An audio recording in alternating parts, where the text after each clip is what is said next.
untuk kesempatan kali ini kita akan membahas mengenai pembebanan.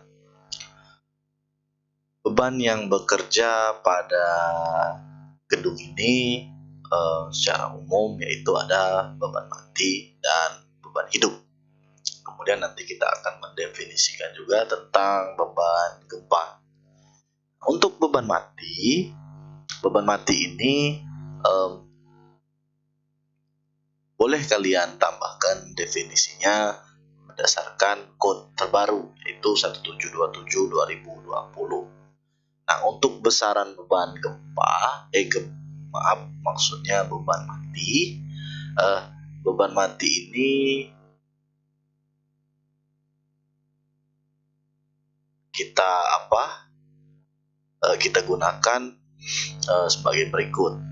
Itu untuk beban mati tambahan ya, SIDL atau superimposed dead load itu sebesar 0,18. Ini sesuai dari soal kalian ya. Atau juga untuk plafon dan penggantungnya 0,18. Kemudian itu untuk yang plat atap ya. Kemudian untuk beban luasan plat pada lantai yang digunakan sebagai fungsi gedung, misal seperti tadi di bab 1 ada lantai 1 sampai lantai 7. Nah, itu karena difungsikan sebagai lantai fungsi gedung, maka itu pasti ada finishingnya. Finishingnya itu berupa spesi dan keramik. Dan di bawah plat lantai tersebut otomatis plat lantai itu dan balok-baloknya tidak terekspos. Artinya dia ditutupi oleh plafon. Nah, kemudian ada juga mekanikal dan elektrikalnya. Nah, itu nanti bisa tambahkan. Untuk penjelasan di sini dicontohkan itu ada keramik dan spesi. Nah, nilainya itu sesuai dari ketebalannya dan dikalikan dengan beratnya yang ada di kode atau di peraturan PPIURG tahun 1987. Nah, ini untuk besarannya seperti ini. Kemudian ini untuk beban partisi pada balok ini ada berapa versi. Bisa kalian gunakan beban ini untuk sebagai beban meratanya, atau beban partisi ini bisa juga kalian masukkan di beban luasan, itu boleh saja. Atau kalau mau mengikut contoh ini, itu nanti jadi beban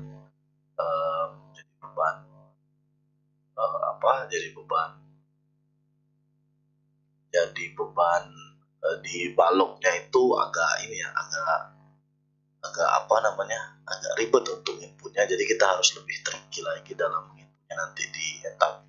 Nah, mungkin beban dari partisi ini bisa kita revisi dari soal, bisa kita masukkan ke dalam beban luasan pada plat itu.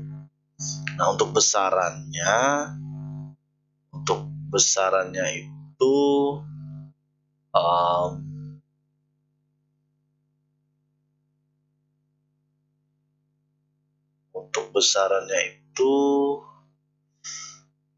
ini kita lihat di contoh ini, laporan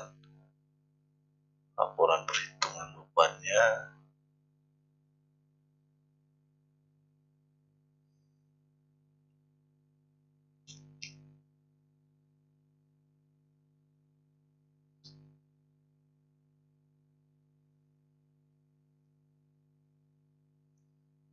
Nah, ini di sini.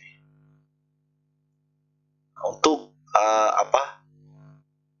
kita bisa pakai bata ringan ya. Nah, di sini kita pakai 1,5 kN per meter persegi. Nah, ini untuk beban luasan di lantainya. Jadi untuk memudahkan nanti dalam penginputan di etap itu kita pakai ini aja. Jadi modelan ini, tapi untuk berat plat ini nggak perlu kita masukkan karena ini nanti bakal dihitung sendiri di di etapnya itu. Jadi untuk Untuk beban mati atau DL itu kita yang SIDL-nya ada ya, superimposed dead load, itu berupa finishing, plafon, dan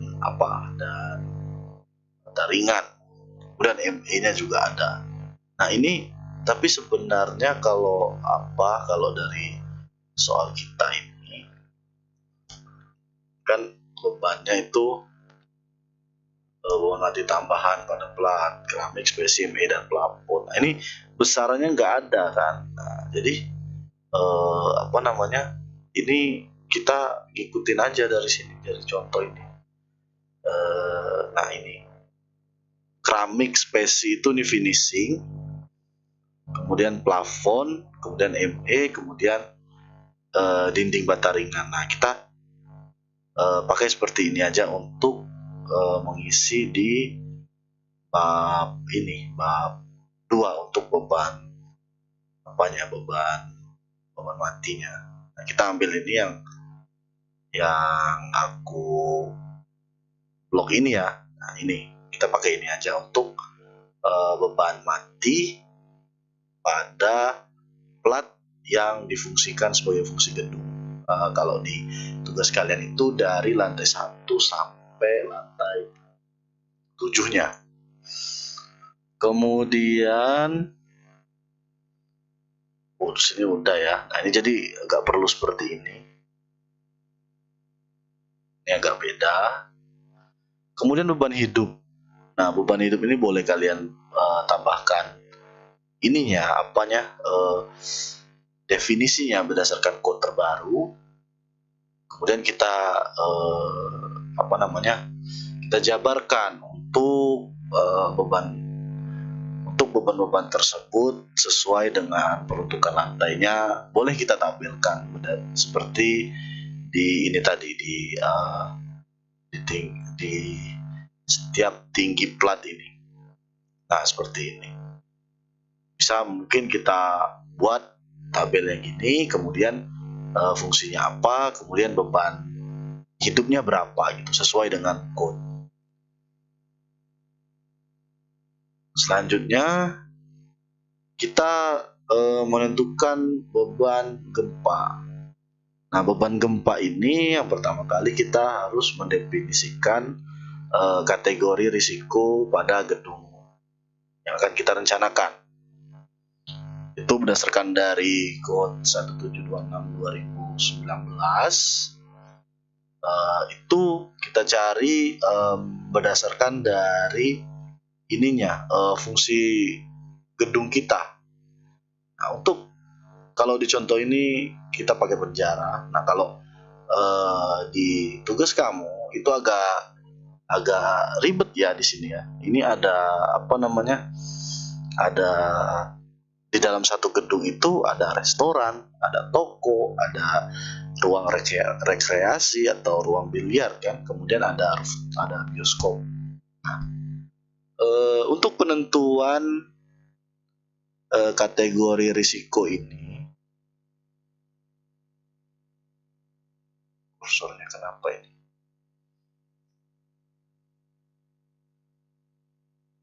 Untuk penentuan kategori risiko ini itu di sini misal kategori risiko 1 ini ada jabarannya ya, fungsi gedungnya apa. Nah untuk ini ini kepotong ya, jadi kita harus buka SNI gempa dulu. 17/26/2019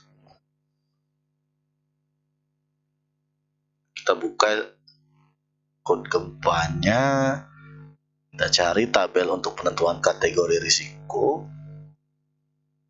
Nah ini kategori risiko itu ada 4. Nah ini agak sedikit tricky ya istilah itu.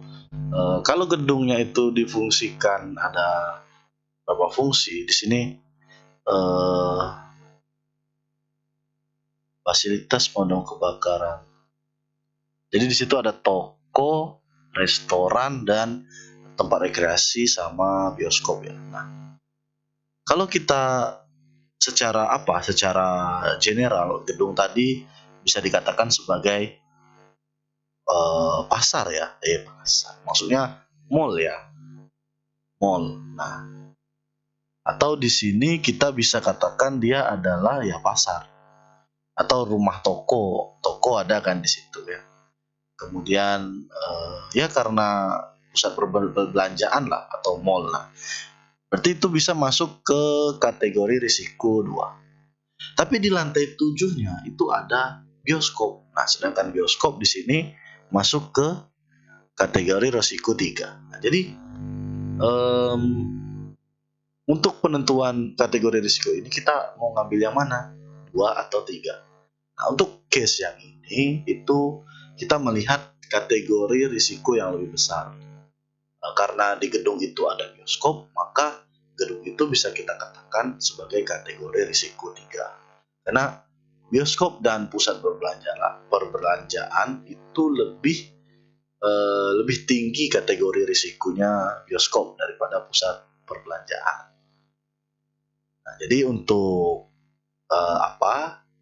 contoh kali ini itu kita menggunakan KDS 3, yaitu bioskop ya, kategori risiko 3. Nah, selanjutnya ada istilahnya faktor keutamaan gempa. Nah, faktor keutamaan ini kalau berdasarkan code itu karena kategori risiko kita itu tadi dapat di 3, maka kita IE-nya atau faktor keutamaan gempanya itu kita pakai 1,25.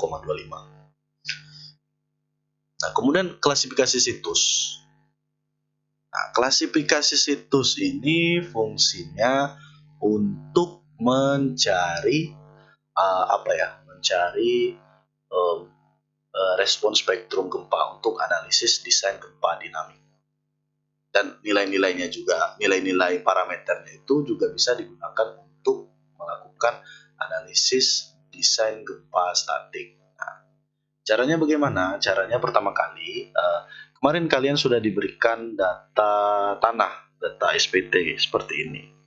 Nah, di mana nilai data ini nanti N3-nya ditambahkan dengan NIM kalian. Misal ini sudah ditambahkan NIM, didapatlah seperti ini. Nah, langkah selanjutnya dari data SPT atau BOR ini, kita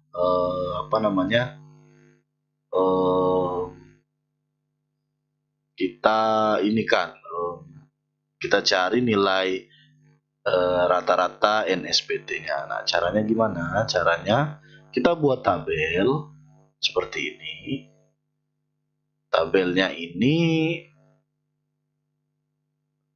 itu ada lapis, ada nilai NSPT-nya, ada ketinggian, ada beda ketinggian, kemudian nilai N-nya, kemudian sigma N, baru nilai NSPT rata-rata. Nah, dari sini ini kita masukkan aja nilai NSPT-nya itu sesuai lapisannya. Cara bacanya, nah dari sini setiap lapis ini dilakukan pengujian pemukulan dengan alat standar penetration test. Nah, didapatlah 3 kali pemukulan. Nah, didapat NSPT-nya itu adalah jumlah dari N2 dan N3. Dapat 6. Nah, ini nilai per lapisannya. Masukkan ke sini.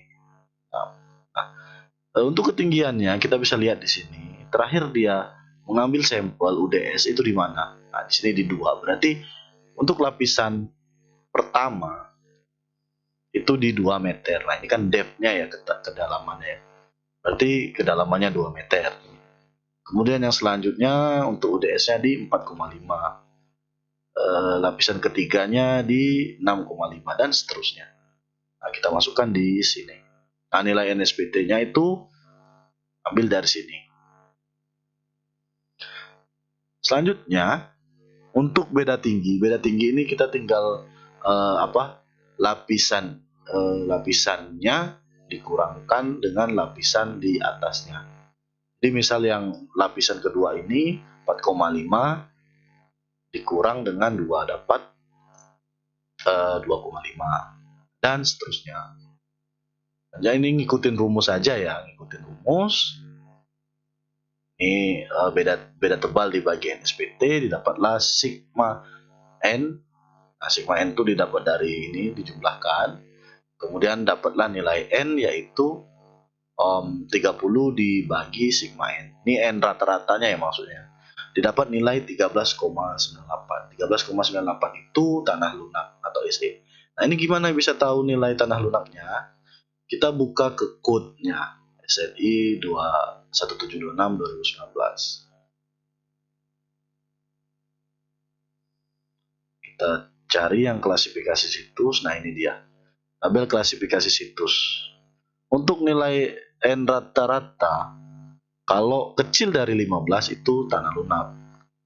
15 sampai 50 itu tanah sedang, besar dari 50 itu tanah keras. Nah, nilai N rata-rata kita itu tadi 13,98 atau 14. Maka 14 itu kecil dari 15, sehingga klasifikasi situs kita adalah tanah lunak. Kita menggunakan tanah lunak. Nah, kemudian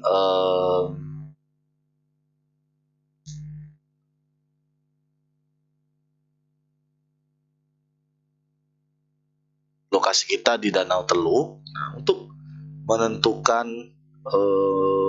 nilai-nilai parameter gempa, itu kita bisa mengambil dari website RSA Cipta Karya. Nah, itu apa namanya?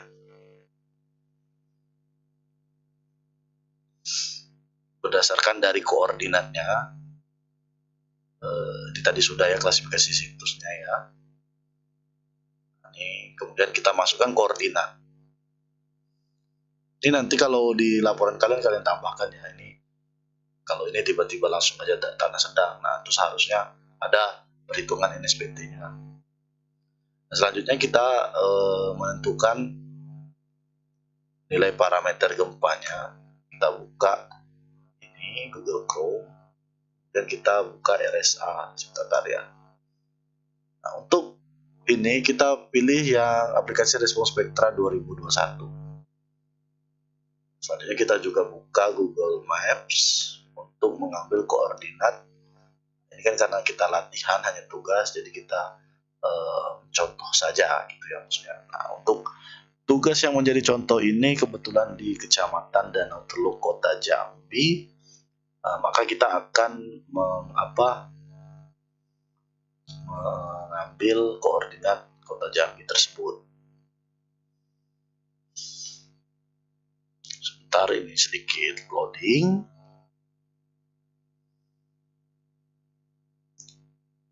Nah, ini dia. Kita cari di Kecamatan Danau Teluk. Kita klik aja Danau Teluk.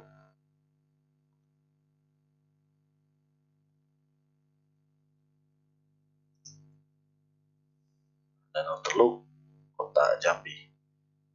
Nah, ini dia Kecamatan Danau Teluk. Nah, ini kita bebas ngambil di mana. Misal kita mau buat mallnya di persimpangan sini.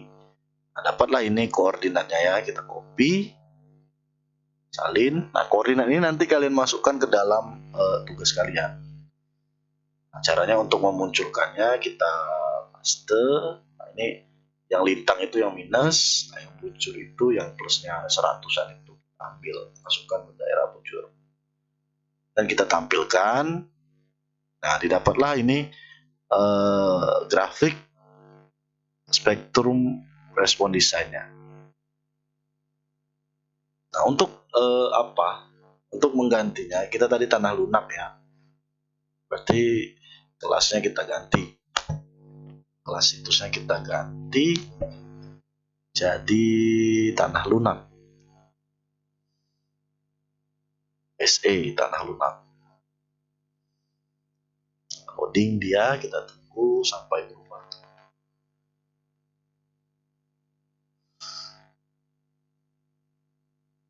Nah, ini tanah lunak yang warna merah. Ini dia respon spektrum desainnya.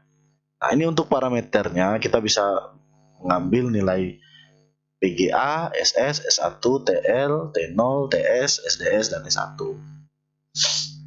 Nah, selanjutnya ini boleh kalian kalian ambil ininya, parameternya ini kalian screenshot terus masukkan ke ke ini kalian, tugas kalian, atau ini bisa juga dibuat sendiri dengan Excel, nanti dimasukkan ada rumusnya.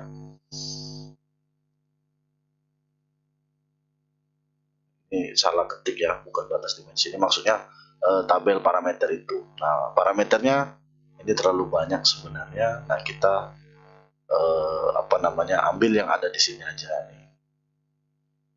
Untuk yang lain bisa kita hitung. Nah, untuk membentuk ini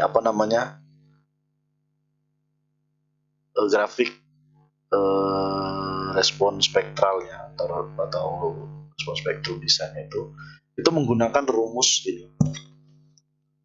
Untuk T kecil dari T0 maka nilai SA-nya ini kan SA ya. Yang di atas ini SA. Nah, nilai SA-nya itu SDS kali dengan 0,4 ditambah 0,6 T0. Kalau T-nya kecil dari TS besar dari T0 maka SA-nya SDS. Nah, rumus ini ada dari SNI. Kalau di sini kita hanya menuliskan rumusnya saja. Ini rumus-rumusnya,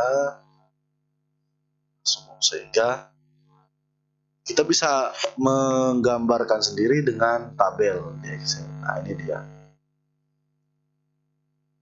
Nah, ini untuk nilai SA-nya didapatlah inputan seperti ini. Nah, ini untuk waktunya, untuk SA-nya kurang lebih seperti ini. Kita lihat di 4, nah di TS 4, bukan itu maksudnya. Ini harusnya ini sudah detik ya, cuman nggak ditulis. Harusnya TS plus berapa, TS-nya berapa tadi, TS-nya 1,07. Harusnya kelihatan kalau di 4 berapa nilai SA-nya. Ini hanya sekilas saja dijelaskan. Nah, kemudian kalau udah dapet sudah dapet nilai respon untuk parameter respon spektrumnya, selanjutnya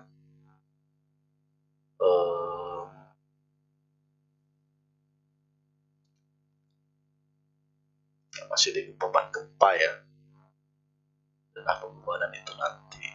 Selanjutnya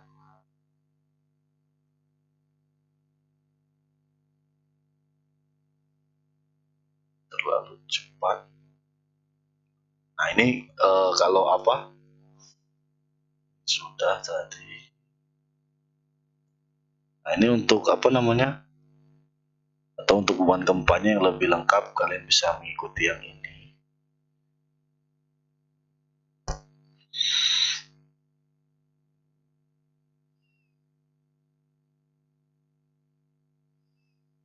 Nah, ini nilai SS-nya ini sebenarnya bisa juga didapat dari dari rumus di SNI, atau kita bisa juga dapat langsung dari situs RSA tadi. Nah, ini nilai-nilai ini kan tadi ada kan SDS. Sebelum dapat SDS itu kita mencari SM1, SMS. Kemudian sebelum ini kita mencari FA. Sebelum FA itu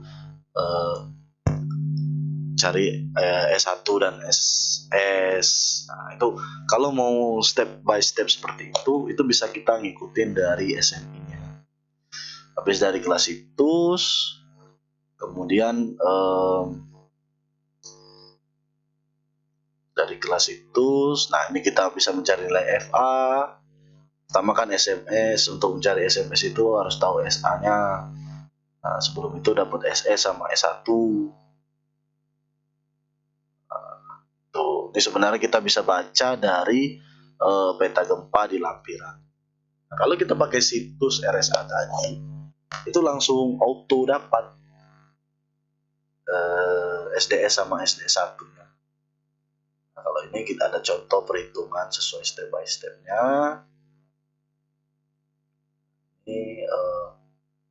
dapatlah nilai SDS 1 itu berdasarkan dari ini apa namanya, sebelumnya itu kan ditentukan dulu dia KDSD atau KDSC dari SD 1. Nah, SD 1 ini ada tabelnya, dia KDS apa gitu. Kalau nilai SDS 1 dan SDS dan SD 1-nya udah dapat, selanjutnya kita menentukan apa namanya, KDS, kategori desain seismik. Nah ini kan. Nah, tadi kita gedung kita itu sebagai mall yang ada bioskop, maka masuk ke kategori resiko 2. Faktor keutamaan gempanya tadi sudah dicari di atas tadi ya. Kemudian KDS-nya berdasarkan parameter respon percepatan pada periode pendek atau SDS adalah apa gitu. Kemudian berdasarkan SD1 apa gitu. Nah, dari kedua parameter tadi yang kita dapat nih mana ya? Ini SDS-nya 0,49, SD1-nya 0,53. Nah, itu kalau berdasarkan tabel SNI ini. Nah, ini SDS-nya 0,49. 0,49 itu di antara 0,33 dan 0,5. Berarti tadi kita pusat perbelanjaan atau mall yang ada bioskopnya kita tadi kategori risikonya 3 ya. Berarti berdasarkan SDS KDS kita itu kategori desain seismiknya itu C kalau berdasarkan SDS. Kalau berdasarkan SD1 kita lihat lagi SD1-nya 0,53. 0,53 itu di antara ini kan 0,2 sampai 0,1. 0,53 itu ada di sini. Nah, berdasarkan SD1 untuk kategori risiko 3 itu KDS-nya juga C. Maka berdasarkan SD1 ataupun SDS ataupun SD1 itu gedung yang mau kita rencanakan di Kecamatan Danau Teluk, Kota Jambi dengan klasifikasi situs tanah lunak adalah KDS-C. Nah, KDS ini nanti berfungsi untuk penentuan sistem struktur yang akan kita gunakan, cocok atau tidak. Kemudian kalau misalnya dari parameter SDS dan SD1 ini terjadi perbedaan, misal SDS itu C, SD1 itu D. Nah, itu pilih yang terbesar. C dengan D lebih besar D. Jadi kalau ada kondisi seperti itu, ambil KDS yang terbesar. Kemudian nah ini seperti ini ya. Berdasarkan SDS itu C, SD1 itu D, maka diambil D. Ini untuk untuk koordinatnya. Nah, kemudian ini parameternya, nih respons spektrumnya. Nah, kemudian ini kalian masukkan ini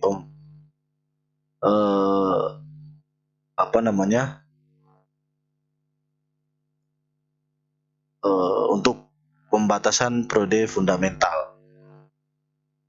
Nah, ini sebenarnya deskripsi aja ya. Ini udah ada dibagiin. Ini hanya rumus-rumus aja ya, penentuan koefisiennya. Itu udah ada dibagikan materinya. Kemudian mencari nilai CS, ini juga rumus saja. Ini berdasarkan SNI-nya ya.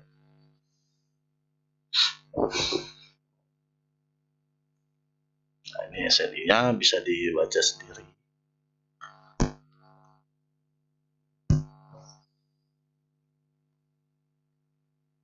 Kemudian ini rumus untuk gaya geser dasar seismik atau V, yaitu CS dikali W.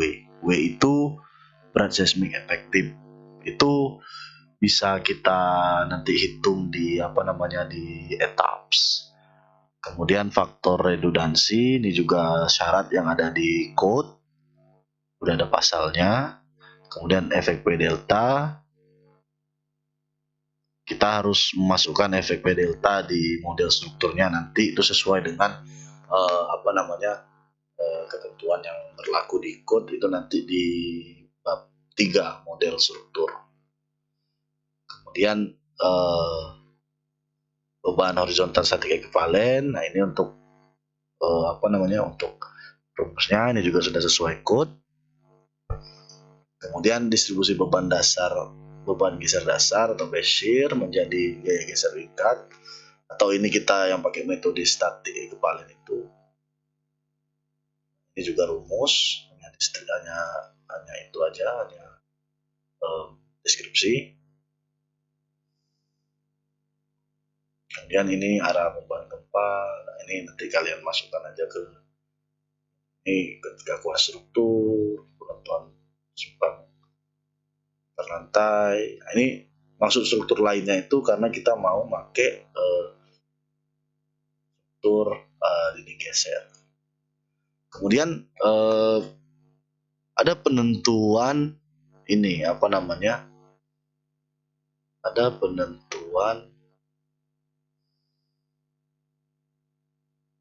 penentuan sistem struktur. Kita gunakan material beton bertulang. Nah, sistem penahan gaya seismiknya itu kita mau pakai rangka pemikul momen sama dinding geser. Nah, itu bisa nggak sih memakai itu gitu kan? Itu ada tabelnya di SNI. Itu tabel 12. Nah, ini tabel 12.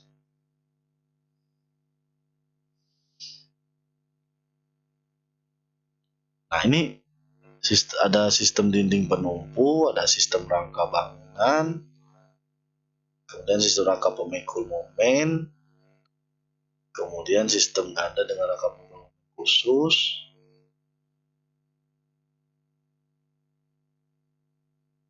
sistem ganda dengan rangka pemikul momen khusus yang mampu menahan paling sedikit 25% gaya seismik yang ditetapkan. Ini sebenarnya sistem ganda dengan rangka pemikul momen menengah mampu menahan paling sedikit 25% gaya seismik yang ditetapkan. Kita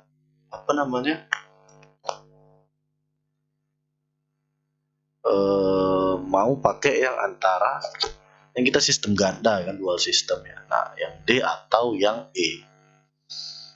Kita pakai beton bertulang. Nah, yang khusus dinding gesernya yang khusus atau yang biasa.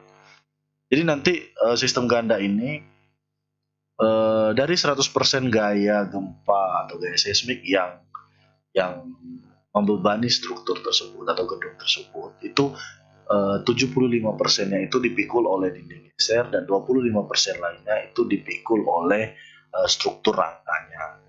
Jadi gitu sistem dari dual sistem tadi. Nah, untuk apa ini dari tabel ini kita bisa menentukan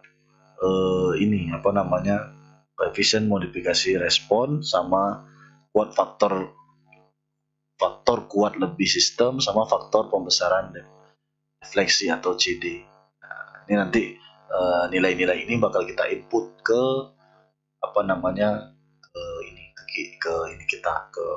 model di atas kita.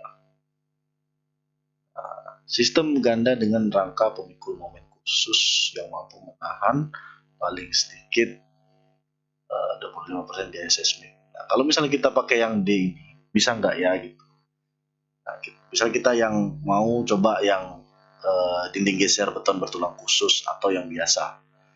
Nah, kita di C, KDSC, batasan sistem struktur dan batasan tinggi struktur. Nah,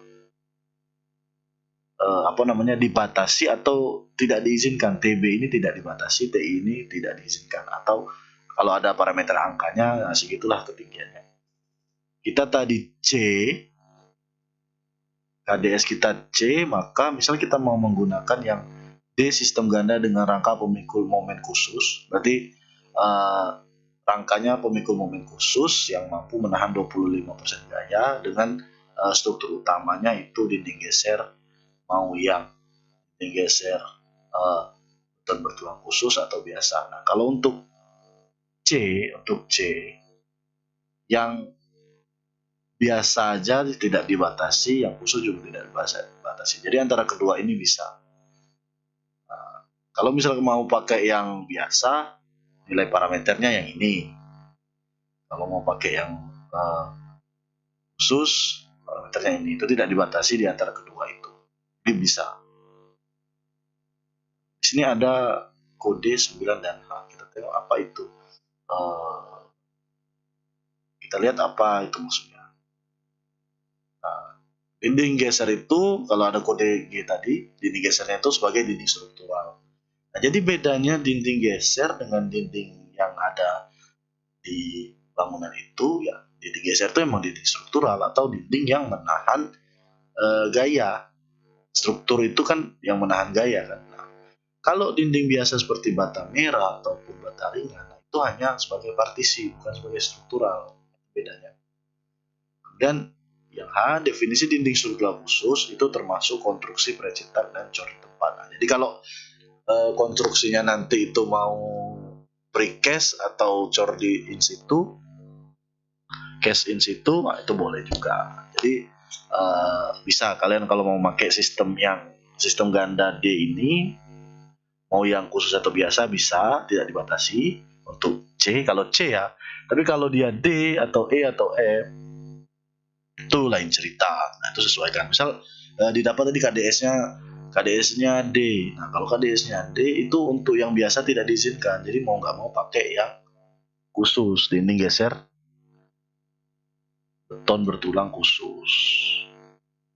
Itu bedanya ya. Kalau untuk yang yang E ini, sistem ganda yang poin E ini. Ntar kursornya agak hilang. Nah, bisa kita mau pakai dinding geser yang khusus atau biasa. Nah, ini juga untuk yang C tidak dibatasi. Nah, karena ketinggian kita tadi 23 meter, nah masih bisa berarti yang bertulang biasa. Tapi kalau untuk yang D itu yang bertulang khususnya itu 48, jadi bisa juga dipakai. Tapi yang untuk yang biasa tidak bisa. Jadi kurang lebih yang sama. Nah, ini karena pemikul momennya momen menengah. Jadi sebenarnya yang bagus itu ya momen khusus. Dia agak lebih kuat untuk menahan gaya gempanya. Oke, itu sampai sini aja, sampai nilai faktor parameter yang bakal untuk memikul gaya seismik ini. Selanjutnya kita ke bagian kombinasi beban. Kombinasi bebannya kita pakai ini apa ya? Ini apa istilahnya? Umum yang kita pakai di sesuai dengan code yang berlaku. Jadi ini sesuaikan aja untuk kombinasi pembebanannya. Nah, selanjutnya untuk pola pembebanan. Nah, pola pembebanan itu kalian buat, ini ada contohnya. Kalian buat gambar.